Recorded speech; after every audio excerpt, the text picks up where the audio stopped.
Buenos días, mi nombre es Gustavo Irrazábal y este es el primero de una serie de 4 videos en los cuales quisiera compartir con ustedes un libro de mi autoría que se denomina Iglesia y Democracia, Historia de un encuentro difícil. Y ya de por sí el título puede plantear un interrogante, que es ¿por qué digo que el encuentro entre la Iglesia y la democracia ha sido un encuentro difícil y lo es todavía hoy? Y para responder a esa pregunta quisiera contarles algunos aspectos de mi biografía personal que están vinculados a este tema. Para quienes nacieron en los 70 o después, para quienes han crecido ya en democracia, puede parecer extraño que yo afirme que el encuentro entre la Iglesia y la democracia ha sido y es difícil, porque seguramente tendrán la impresión de que esa relación positiva, estrecha entre la Iglesia y la democracia que hoy vemos es algo como natural, espontáneo. Quizás tengan la impresión de que siempre ha sido así. Sin embargo, yo nací en los años 60, cursé estudios universitarios durante la dictadura militar, lo hice eh, encarando estudios de Derecho en la Universidad Católica Argentina, es decir, en un ambiente académico que era de iglesia, y yo recuerdo que en esa época, en la Facultad de Derecho, había liberales, en un sentido más bien económico, más que político.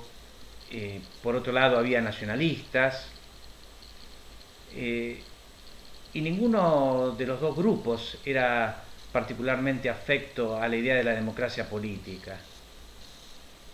Y después cuando ya en el camino del sacerdocio eh, ingresé en la Facultad de Teología, también de la Universidad Católica Argentina, ahí me encontré con otro pensamiento que quizás muchos podrían rotular como progresista, eh, donde sin embargo tampoco había un especial afecto hacia la democracia política.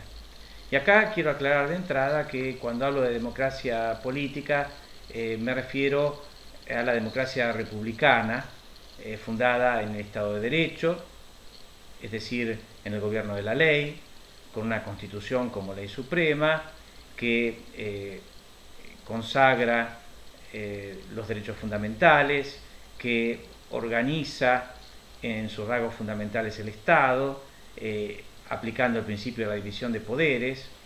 Cuando hable de democracia me voy a referir a esto específicamente. Y como decía, yo no encontré en ninguno de los ambientes en que cursé mis estudios universitarios una adhesión muy decidida a la democracia por diferentes razones en cada caso, pero lo cierto es que sobre todo durante la dictadura militar, la formación que recibía, incluso por parte de sacerdotes, era más bien de una indiferencia, cuando no de una cierta desconfianza o cautela frente a la idea de la democracia. Ahora, después me especialicé en teología moral y recibí el encargo de enseñar diferentes materias dentro de esa disciplina, entre ellas la doctrina social de la Iglesia. Y este encargo coincidió con la crisis del 2001, que como todos sabemos fue una crisis muy profunda desde el punto de vista social, pero que tuvo también una dimensión innegablemente política. Y en aquel momento empecé a cobrar conciencia que la respuesta de la Iglesia, siendo muy generosa, sobre todo frente a las dificultades sociales, en lo que se refiere a la política, no terminaba de satisfacerme. Yo empecé a recapacitar sobre la enseñanza recibida, tanto en la Facultad de Derecho como en la Facultad de Teología, y empecé a encontrar una especie de inconsistencia, de contradicción, a veces más explícita, a veces no tanto, con la idea de la democracia política. Y precisamente eso me llevó a interesarme por este tema sobre el cual quiero reflexionar con ustedes. Y de hecho, si uno hace un poco memoria histórica, la Iglesia Universal recién adhirió a la democracia, es una opción preferencial por la democracia, en 1944 con Pío XII en un famoso radiomensaje de Navidad. La doctrina de los derechos humanos recién fue asumida plenamente, aunque con reservas, por Juan XXIII en la encíclica Pacem in Terris, 1963. Y en nuestro país, una opción semejante solamente tuvo lugar en 1981, con el documento Iglesia y Comunidad Nacional.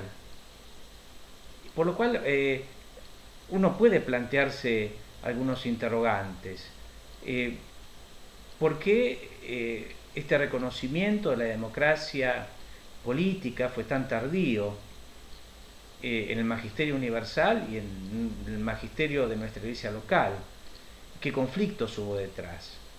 Y si tras esos conflictos se ha llegado a una adhesión crítica a la democracia, cabría preguntarse si esa adhesión se debe a razones más bien estratégicas o si la Iglesia ha redescubierto filones de su tradición que habían quedado como eclipsados por determinadas coyunturas históricas. ¿Y por qué la Iglesia argentina demoró tanto en hacer su propio reconocimiento de la democracia? Estas son todas preguntas que creo que vale la pena reflexionar, porque no tienen puro interés histórico, sino que son importantes para el día de hoy. Y para que nos orientemos mejor en el camino de esta reflexión, yo quisiera adelantarles las tesis fundamentales de este trabajo.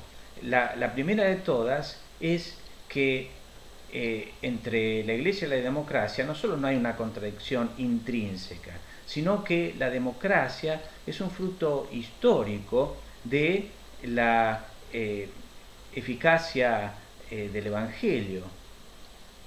Es decir, que las ideas que florecieron en el sistema democrático, tal cual hoy lo conocemos, de un modo explícito o implícito, tienen sus raíces en el Evangelio y en la tradición bíblica de un modo más general.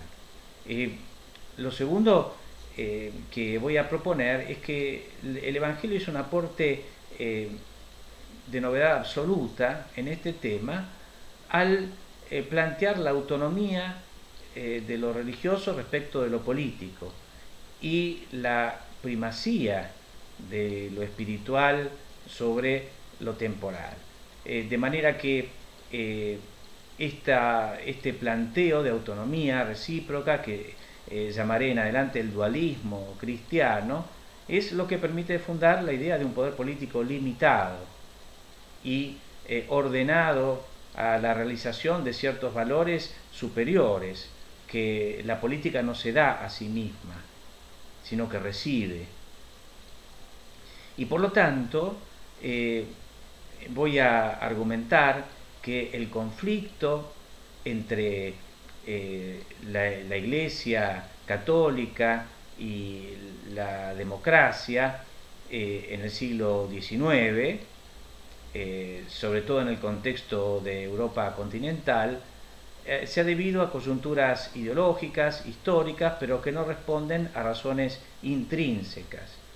Y que ese conflicto fue heredado en Latinoamérica por las mismas razones. Y creo que va a ser posible explicar por qué en la Argentina particularmente el reconocimiento de la democracia por parte de la Iglesia se ha demorado más que en otros países. Así que quisiera comenzar entonces por la Biblia, para buscar las raíces de la democracia en el pensamiento de la revelación, el pensamiento judeocristiano. Y por supuesto, como ustedes pueden imaginarse, en la Biblia no es posible encontrar un tratado de política, un tratado sobre la democracia, pero considerando que la democracia es una realización a nivel político del principio de igualdad de los seres humanos, uno puede encontrar el sustento a esa idea de igualdad en algunas ideas claves de la revelación. La primera es que el hombre es imagen y semejanza de Dios, no algunos, sino todos los hombres.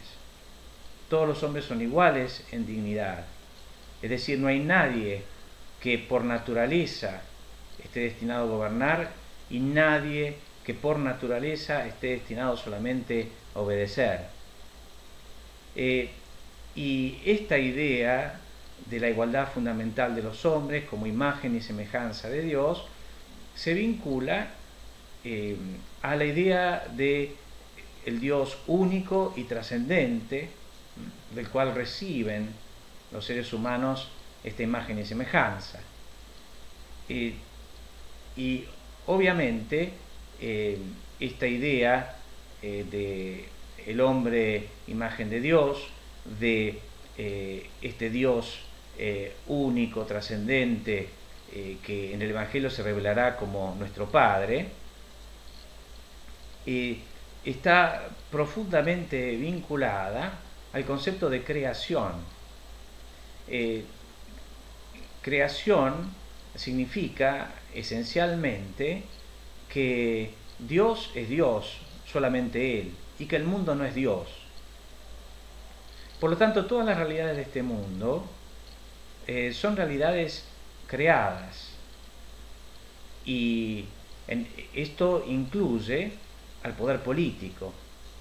De manera que frente a la sacralización del poder político que se verificaba en los pueblos de la antigüedad y en los pueblos que circundaban a Israel, una nota característica de Israel es que seculariza esa idea del poder político y al secularizarla la encuadra en una serie de valores espirituales y morales a los cuales el poder debe servir, y por lo tanto lo incluye dentro del ámbito de la responsabilidad humana y la responsabilidad delante de Dios.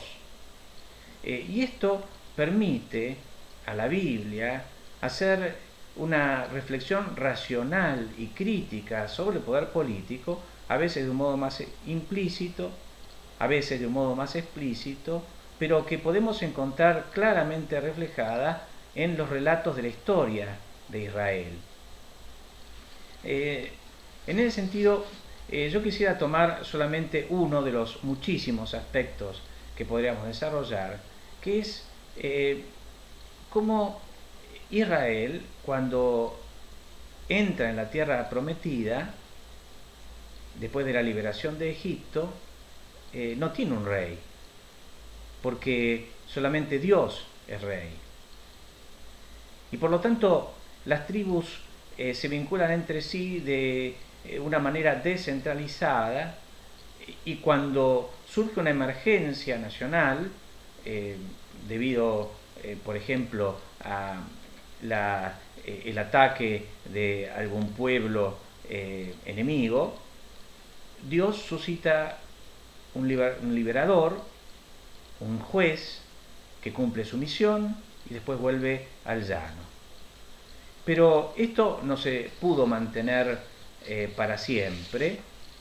Implicaba ciertamente una debilidad desde el punto de vista político y militar. Y entonces tiene lugar este episodio en el cual el pueblo de Israel encara a un gran juez y profeta que es Samuel, y le piden que les nombre un rey. Dicen las siguientes palabras en el primer libro de Samuel, capítulo 8. Tú ya eres viejo, tus hijos no siguen tus pasos, ahora danos un rey para que nos gobierne, como lo tienen todas las naciones. De alguna manera es como renunciar a lo especial que es ser el pueblo elegido por Dios. A Samuel le disgustó entonces que le dijeran danos un rey para que nos gobierne, y oró al Señor. Pero Dios le dijo a Samuel lo siguiente: escucha al pueblo en todo lo que ellos digan, porque no es a ti a quien te rechazan, me rechazan a mí, para que no reine más sobre ellos. Como se comportaron conmigo desde el día en que los hice subir de Egipto hasta el día de hoy, abandonándome a mí para servir a otros dioses, así se comportan también contigo. Es decir, Dios le da la razón a Samuel en el sentido de que nombrar un rey humano era renegar de la realeza de Dios. Y sin embargo, le dice lo siguiente: escucha su reclamo, pero les darás una solemne advertencia y les explicarás cuál es el derecho del rey que reinará sobre ellos. Es decir, Dios los concede como un acto de condescendencia hacia un pueblo que no es capaz de vivir a la altura de su propio llamado. Es una concesión. Pero le dice, tienes que advertirle las consecuencias de haber hecho este pedido. Y Samuel entonces comunica al pueblo las palabras del Señor, diciendo: este será el derecho del rey que reinará sobre ustedes. Los destinará a sus carros de guerra y a su caballería, y ellos correrán delante de su carro. Se está refiriendo a los hijos de quienes hacen esta petición. Los empleará como a jefes de 1000 y de 50 hombres, y les hará cultivar sus campos, recoger sus cosechas, fabricar sus armas de guerra y los arneses de sus carros. Tomará a las hijas de ustedes como perfumistas, cocineras y panaderas. Les quitará a ustedes los mejores campos, viñedos y olivares para dárselos a sus servidores. Exigirá el diezmo de los sembrados y las viñas para entregarlo a sus eunucos y a sus servidores. Les quitará sus mejores esclavos, sus bueyes y sus asnos para emplearlos en sus propios trabajos. Exigirá el diezmo de sus rebaños y ustedes mismos serán sus esclavos. Entonces ustedes clamarán a causa del rey que se han elegido, pero aquel día Yahvé no les responderá. Es decir, les advierte Samuel que la institución de la monarquía la van a pagar muy caro en términos de libertades. La monarquía entonces nace en Israel bajo una mirada de profunda cautela y desconfianza a la ambigüedad propia del poder político.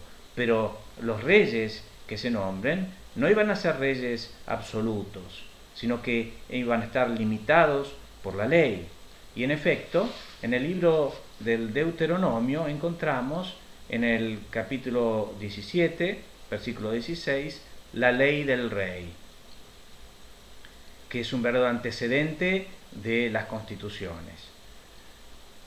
Dice: el rey no deberá tener muchos caballos, tampoco tendrá muchas mujeres, para que su corazón no se desvíe, ni acumulará oro y plata en cantidad excesiva. Y cuando tome posesión del trono real, hará escribir en un libro para su uso personal una copia de esta ley. La tendrá a su lado y la leerá todos los días de su vida, para que aprenda a temer al Señor su Dios, observando todas las palabras de esta ley y poniendo en práctica estos preceptos. El rey entonces está sometido a la voluntad de Dios y a la ley de Dios.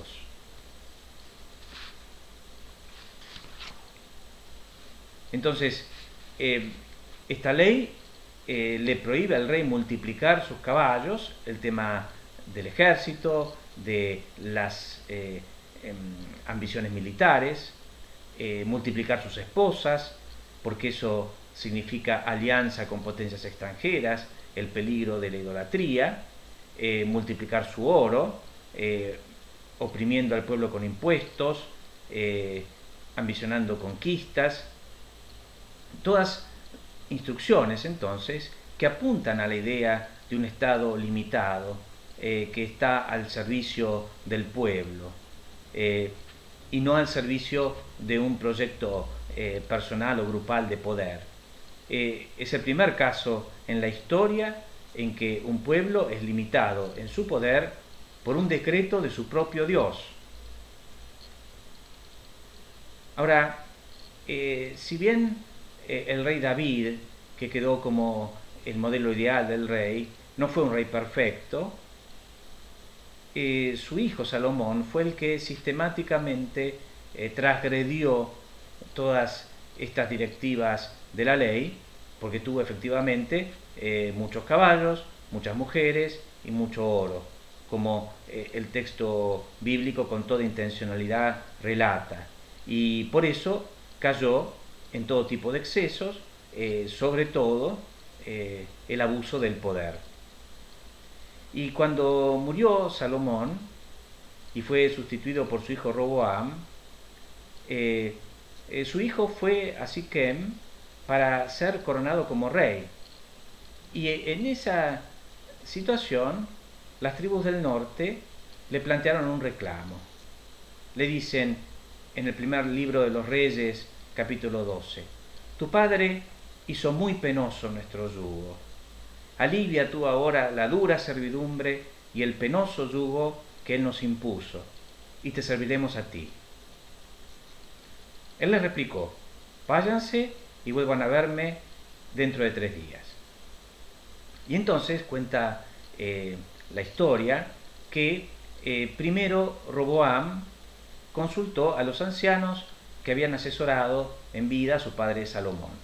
Y ellos le respondieron, si tú te comportas como servidor de este pueblo, si te pones a su servicio y le respondes con buenas palabras, serán siempre tus servidores. Es decir, el consejo sabio. Pero Roboam rechazó este consejo y recurrió a los jóvenes que lo asistían a él. Y estos le dijeron, a ese pueblo que te ha dicho, tu padre nos impuso un yugo pesado, pero tú alívianos la carga, diles esto, mi dedo meñique es más grueso que la cintura de mi padre. Si mi padre los cargó con un yugo pesado, yo lo haré más pesado todavía. Y si él los castigó con látigo, yo usaré lonjas con puntas de hierro. Una respuesta brutal que produce la división del reino de Israel. Con lo cual vemos que se trata de una clara enseñanza de lo que sucede cuando un gobernante solo busca acrecentar su poder y no buscar el bien de su pueblo. Ahora, aunque el Antiguo Testamento tiene esta idea tan clara y arraigada de la limitación del poder político, que debe someterse a la voluntad de Dios y al servicio del pueblo, en el Antiguo Testamento todavía hay una mentalidad teocrática en la cual se tiende a identificar la figura del gobernante temporal y del gobernante espiritual. Y es esto lo que en los evangelios va a ser superado a través de la distinción de esferas, la esfera política, la esfera espiritual. Y esto ya se ve con claridad en este famoso texto en que Jesús habla de lo debido a Dios y lo debido al César. Por ejemplo, en Mateo 22-21 y sus paralelos. Ustedes seguramente recuerdan este pasaje en que los fariseos encaran a Jesús con una pregunta capciosa. Le dicen: Maestro, ¿está permitido pagar el impuesto al César o no? ¿Por qué digo que es capcioso? Porque si Jesús respondía que está permitido pagar el impuesto al César, lo podían acusar de ser infiel a Dios, porque el César quería hacerse Dios, recibir culto como Dios. Ahora, si Jesús respondía no hay que pagar el impuesto al César, lo iban a acusar de rebelde contra el Imperio Romano. Ahora, ¿qué nos dice el Evangelio? ¿Cuál es la reacción de Jesús ante esta pregunta, esta trampa aparentemente sin salida? Jesús, conociendo su malicia, les dijo: hipócritas, ¿por qué me tienden una trampa? Muéstrenme la moneda con que pagan el impuesto. Ellos le presentaron un denario. Y él les preguntó: ¿de quién es esta figura y esta inscripción? Y le responden: del César. Entonces Jesús les dijo: den al César lo que es del César y a Dios lo que es de Dios. Lo cual significa, dicho brevemente, que pagar el impuesto, aunque sea al César, no es un acto de culto, sino el cumplimiento de un deber cívico. Por lo tanto, no entra en competencia con lo que se debe a Dios. Los deberes para con la autoridad, los deberes para con Dios son deberes distintos, están en diferentes planos, no están en concurrencia. Acá vemos entonces el dualismo cristiano en su raíz. Ahora, en el resto del Nuevo Testamento, esta idea básica, sin ser contradicha, será desarrollada en diferentes líneas. La de San Pablo es una línea que tiende más a la adaptación, es decir, el Imperio Romano ciertamente está lleno de defectos, pero logra cumplir una función en el mantenimiento del orden y la paz, de la convivencia social. Por lo tanto, el cristiano no puede negarle una legitimidad de principio. Y esta idea está especialmente expresada en la Carta a los Romanos, capítulo 13, en la cual San Pablo dice lo siguiente: sométanse todos a las autoridades constituidas, pues no hay autoridad que no provenga de Dios, y las que existen por Dios han sido constituidas, de modo que quien se opone a la autoridad se rebela contra el orden divino. Pues para ti, quien ejerce la autoridad, es un servidor de Dios para el bien. Por lo tanto, es preciso someterse, no por temor al castigo, sino también en conciencia. Por eso, precisamente, ustedes pagan los impuestos, porque ellos son funcionarios de Dios ocupados en este oficio. den a cada uno lo que se debe, a quien impuestos, impuestos, a quien tributo, tributo, a quien respeto, respeto, a quien honor, honor.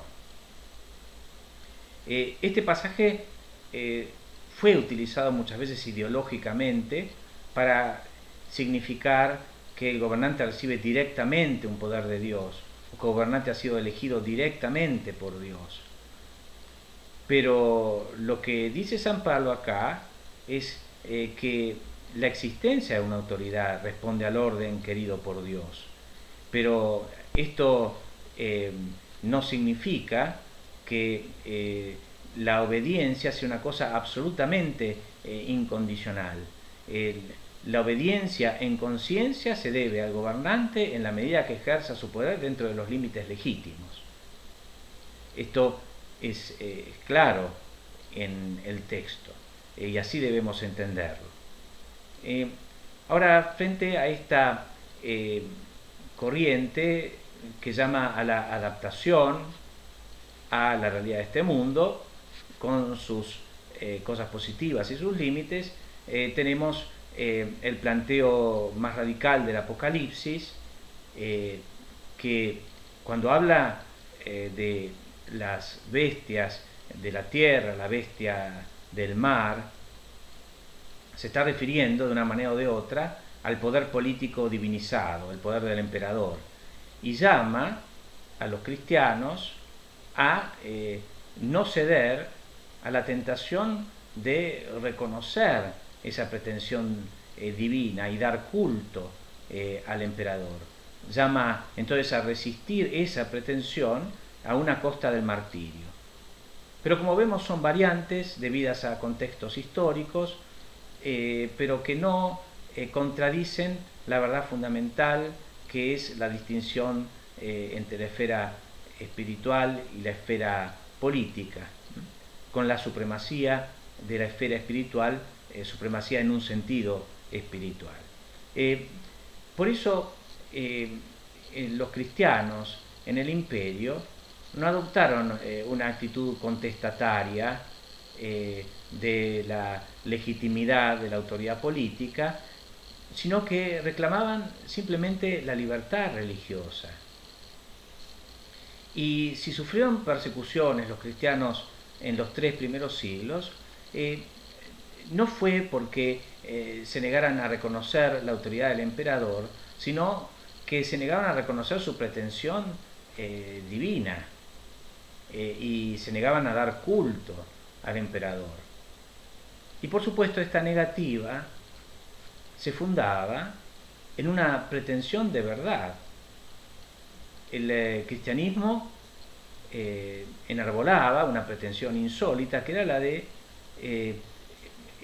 defender y poseer la verdad acerca de Dios. Y eso marcaba una diferencia fundamental con los muchos cultos que los romanos de un modo tolerante admitían e incorporaban y que no estaban particularmente interesados en el tema de la verdad. Por lo tanto, podían convivir pacíficamente. El cristianismo en este sentido, captaron los romanos, constituyó un elemento disruptivo y esa es la raíz profunda de las persecuciones. Después, como sabemos, en el siglo IV, en el año 313, Constantino declara la libertad de cultos, el cristianismo se convierte en religión lícita. Unas décadas después, en el 380, el emperador Teodosio lo proclama la religión oficial del imperio. Ahora, esto que por supuesto pone fin a esa época tan sangrienta de las persecuciones, entraña un nuevo peligro, que es lo que a veces se denomina el césaropapismo, es decir, el esfuerzo, el interés de los emperadores por dominar a la Iglesia, que se presentaba como una institución cada vez más poderosa, con su doctrina, con su organización tan sólida, extendida por todo el imperio. Así que incluso los emperadores convertidos al cristianismo intentaron tener un control sobre la Iglesia. Esto es incluso la causa de que algunos emperadores se hicieran arrianos. El arrianismo negaba la divinidad de Cristo y de esa manera se podía plantear la autoridad del emperador como el único representante de Dios en la tierra. Si Cristo se veía degradado a la figura de un profeta. Ahora, en la Iglesia de Occidente, esta pretensión de los emperadores fue firmemente resistida por muchos obispos, entre ellos el caso de San Ambrosio, el obispo de Milán. Hay un episodio muy ilustrativo en este sentido, que es cuando San Ambrosio excomulga nada menos que a Teodosio, el que había declarado al cristianismo religión oficial, por una matanza que se perpetró en Tesalónica por orden de Teodosio ante una rebelión civil, y Teodosio tuvo que hacer penitencia pública para ser readmitido en la comunión. Y a raíz de eso dice San Ambrosio, el emperador está en la Iglesia, no por encima de la Iglesia. Lo cual, aclaremos, significa el emperador, en tanto bautizado, en tanto fiel, está sometido a la autoridad espiritual de los pastores de la Iglesia. Acá no hay un reclamo político. Ahora, cuando se produce en el año 410 el saqueo de Roma, que fue un hecho muy traumático, que puso fin a esa fama de Roma de ser inexpugnable, y finalmente cae el Imperio Romano de Occidente, se acusa al cristianismo, ya religión oficial, de haber sido la causa de esa debacle. Y San Agustín defiende al cristianismo y a la Iglesia frente a esa acusación en su famosa obra La ciudad de Dios. En La ciudad de Dios, San Agustín sistematiza, por así decirlo, el dualismo cristiano, que ya estaba formulado, esbozado en los evangelios. Y San Agustín dice lo siguiente: dos amores fundaron dos ciudades, a saber, el amor propio hasta el desprecio de Dios, la ciudad terrena, y el amor de Dios hasta el desprecio de sí, la ciudad celeste. Ahora, podemos darnos cuenta que acá San Agustín está hablando de dos realidades no empíricas, sino invisibles, fundadas en dos amores opuestos. Por lo tanto, no está hablando del Estado y de la Iglesia directamente. En el Estado hay ciudad de Dios y ciudad del hombre. En la Iglesia hay ciudad de Dios y ciudad del hombre. Ahora, aunque estas dos ciudades invisibles, espirituales, tienen fines contrapuestos, sin embargo, coinciden en el amor a ciertos bienes intermedios que son necesarios tanto para unos como para otros. ¿Cuáles son estos bienes intermedios? Bueno, los bienes de la convivencia social y política, es decir, la paz, la justicia, la tranquilidad, que deben ser garantizadas en este mundo caído a causa del pecado, deben ser garantizadas por el Estado. Entonces, el Estado, que no sería necesario de no haber habido la caída, no haber existido la caída del pecado, tiene una función muy restringida, que es la de garantizar esos bienes esenciales de la convivencia social que son necesarios tanto para la ciudad del hombre como para la ciudad de Dios. Entonces, acá se da, en primer lugar, una respuesta a las acusaciones contra el cristianismo. Si el Imperio Romano cayó, lo hizo por sus fallas, sus deficiencias en cumplir su fin propio, temporal, que era el fin de la justicia. Por eso el Imperio Romano no es en ese sentido providencial y siguió el camino de todos los imperios, todos los estados que terminan cayendo fruto de sus propias contradicciones. Ahora, lo más importante para nosotros es que la ciudad de Dios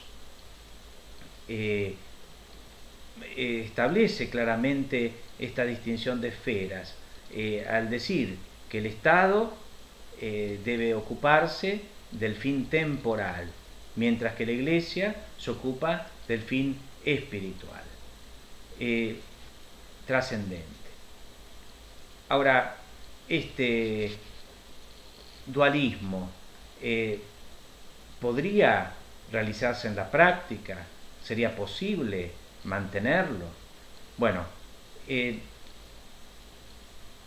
la idea, la doctrina de San Agustín sobre la relación entre la Iglesia y el Estado fue condensada por el Papa Gelasio en una carta al emperador Anastasio a fines del siglo V, en lo que se denomina la fórmula gelasiana, que es la siguiente: dos son los poderes en esta tierra, la sagrada autoridad, la auctoritas de los pontífices, y la potestad regia, la potestas regalis. Es decir, en la tierra, en el mundo, hay dos poderes distintos. La auctoritas es el poder religioso, espiritual, moral, que corresponde a los pastores de la Iglesia. La potestas es el poder civil, el del emperador, el de los reyes.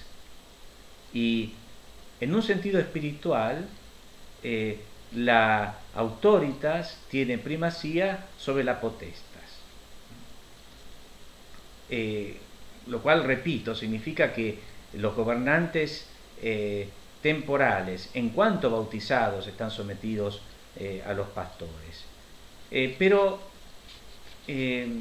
esta idea del dualismo cristiano va a ser muy difícil de entender a fondo y sobre todo de plasmar en una realidad muy compleja. Ya en el siglo VI, San Gregorio Magno decía: a quien gobierna, el cielo le ha concedido el poder sobre todos los hombres, a fin de que el reino terreno sea un servicio que se subordina al reino celestial. Acá ya no hablamos de dos esferas autónomas, sino el poder político puesto al servicio del poder espiritual. Una subordinación que ya va adquiriendo un carácter institucional y político. Este es el peligro que nosotros llamaremos en el próximo video el agustinismo político, que no es la doctrina de San Agustín que acabamos de explicar en sus rasgos fundamentales, sino esta reinterpretación que hace del poder político un instrumento al servicio del poder espiritual. Ya no habrá dos poderes en la tierra, sino dos poderes dentro de la Iglesia. Y precisamente esto se pondrá de manifiesto en la Edad Media, en que en una época de mucho desequilibrio, de mucha convulsión, la Iglesia que reclama para sí autonomía se ve obligada a buscar el apoyo de el poder temporal. En el caso concreto de la Iglesia en Occidente, el apoyo de los reyes francos. A partir de ahí, entonces, se vuelve a una especie de monismo que produciría muchos conflictos entre el poder político y el poder religioso, dándose, según las coyunturas históricas, una alternancia de la primacía de unos y de otros, pero en última instancia una figura histórica, la cristiandad, donde el dualismo cristiano, si bien no desaparece completamente, se ve seriamente comprometido.